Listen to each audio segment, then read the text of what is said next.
mga kalangga, no? At pagpalang gabi sa lahat, welcome maging sa akin channel PTV.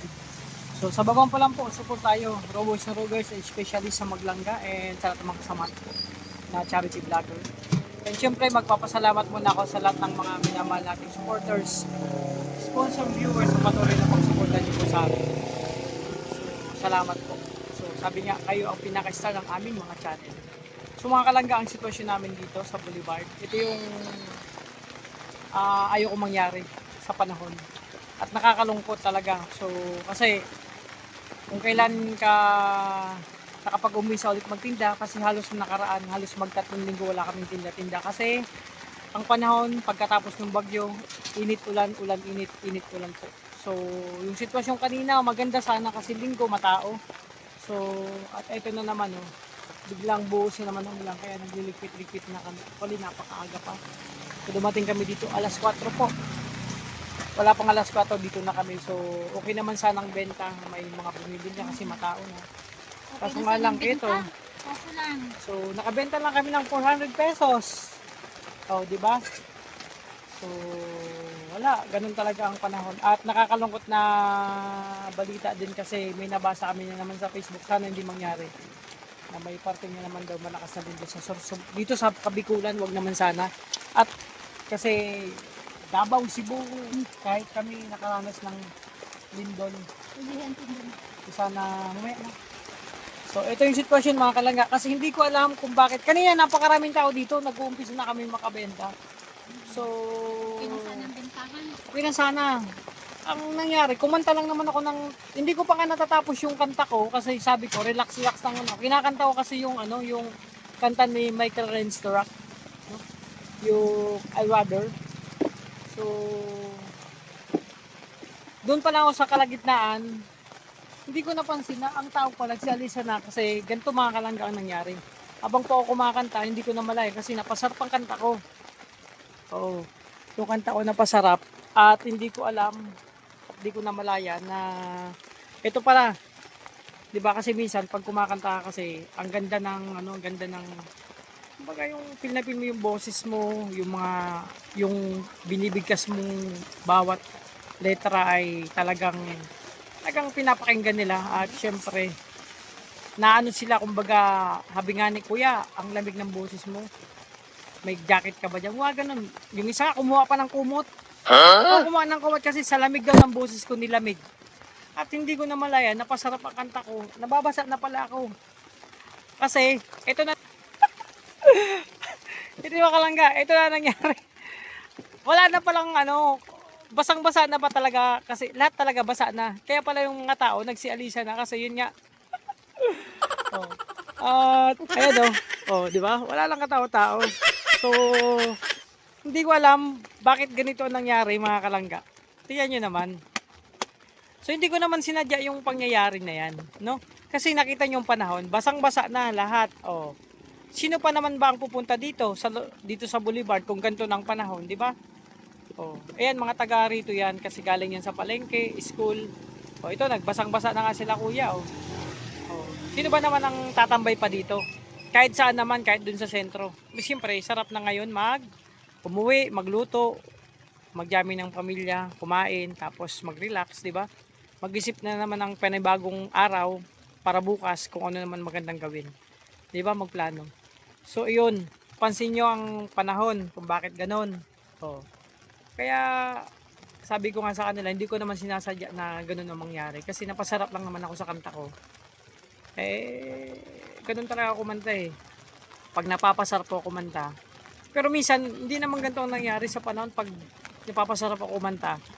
Lalong umiinit. Oo. Ibis na paggabi, yung araw, lumiliwanag palalo. Ang tagal lumubog. Kasi pinipilit ng araw lumabas. Ngayon, hindi ko alam. Ang bilis lang lumubog ng araw at biglang dumilim ang kalangitan at may rainbow. Tapos yun, habang napapasarap ang kanta ko kanina, kinakanta ko yung I rather find myself and never end treatment to you. I rather really get to me to you and learn something on my mind. Ganon. Habang nasa kalagitnaan ng kinakanta ko ni I'd Rather, 'di ba? Yung kanta yata ni Michael Runs to Rock. Tapos ni-revive lang yan ni David Pomeranz. Siyempre, kinanta din ni Uyuboy Sita yata, hindi man Soto, no?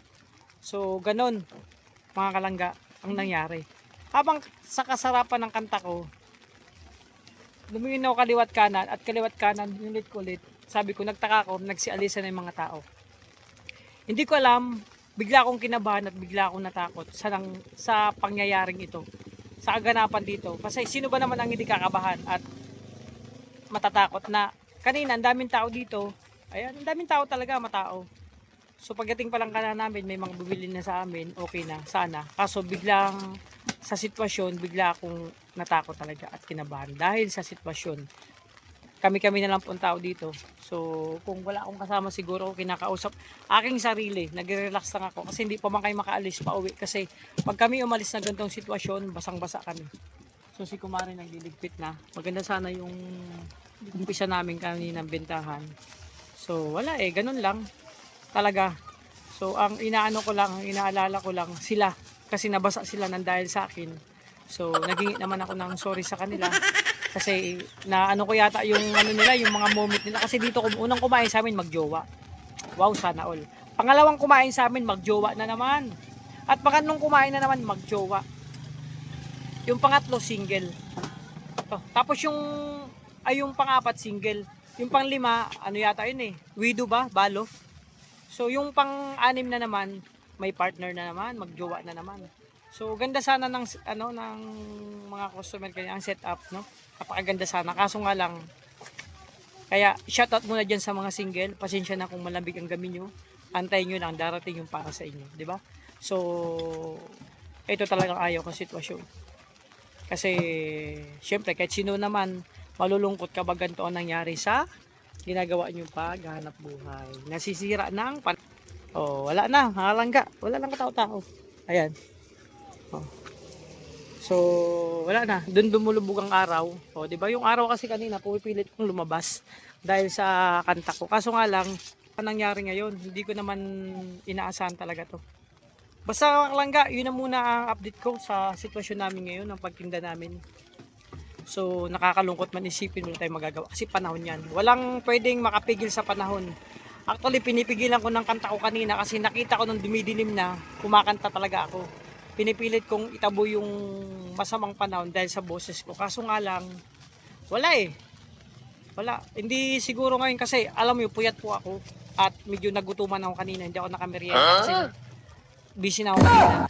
Ganun po talaga pag nagugutuman at puyat. Yung medyo, yung panseto ng boses ko, iba yung tama. Kaya ang panahon ngayon, ganun. Diba? I'd rather run straight to you and ever unsuens for me. I'd rather when love went too much and anymore went to you, my dear. Diba? Ko alam kung bakit siya natatawa sa boses ko. Ganyan talaga. Ang mga kalangga, yung boses ko kasi tinatago ko lang yan. Yan ang ginagamit ko dati nung nag-Japan ako, naalala nyo, nag-entertainer po ako doon. So, pag ako kumakanta, talagang sila nagihiyawan. Hindi ko alam kung bakit, ang sabi ng iba, talo ko pa daw yung boses ni Christian Bautista. Kahit pinaghalo ni Eric Santos, boses nila ni Piolo Pascual. Wala. Hindi maka ano sa boses ko kasi alam nyo na, tinatago lang talaga maganyang talento. Kaya ayokong ilabas talaga dati pa. So, I'd rather answer them for you tomorrow and forget and to me. Yun po, no? Mga kalangga. Pasensya na kayo. Kaya, pasintabi sa mga kumakain dyan. Wala akong magawa kasi, syempre, wala man tayong vlog. So, ito muna yung content ko. Pasensyaan nyo na. Yung update sa aming pagtitinda at sitwasyon namin dito. Kasi kanina, may mga nagtanong Kuya Alpi, kamusta ko dyan ni Kuya Regan? Kamusta na yung life nyo? Ganoon, marami nagtatanong. Siyempre, ito para malaman ang sitwasyon namin dito. Inulan na po kami. Araw-araw kami inulan kaya hindi kayo makapagtinda araw-araw. So, pinaplano ko ulit na hindi man ako ngayon, kasi sa Adonis talaga hindi ako overqualified. Siguro ko maghanap ako ng ibang pwedeng pag-entertain yan. Yung mga entertainer ba. So, baka lumuwas ako ng Maynila at apply ako siguro kahit sa GMB ba o ABS-CBN kung sakaling matanggap ako kahit singer man lang or dancer. Basta kahit ano ba, kahit janitor kaya ko yan. Basta kaya importante meron akong trabaho. So mga kalangga, maraming salamat sa inyong suporta, mga minamahal naming supporters, sponsor viewer, patuloy na pagsuporta sa amin. Sana wag kayong magsawang suportahan kami, lalo na sa mga charity work natin. At humingi pa ako ng pasensya sa inyo kung bakit hindi po kami yun na madalas na pag-charity, no? Dahil sa sitwasyon namin. Hayaan nyo, pag gumagandang sitwasyon, back to mission naman tayo araw-araw, no? So maraming salamat sa inyo, ingat po kayo. God bless and pasensya na. Narinig nyo naman ang aking mahiwagang at ginintuang boses. So bye-bye po muna. God bless. Ay grabe. Yung panahon, no? Wala, kami na lang, no? Buti na may kasama ako. So bye-bye po, bye-bye.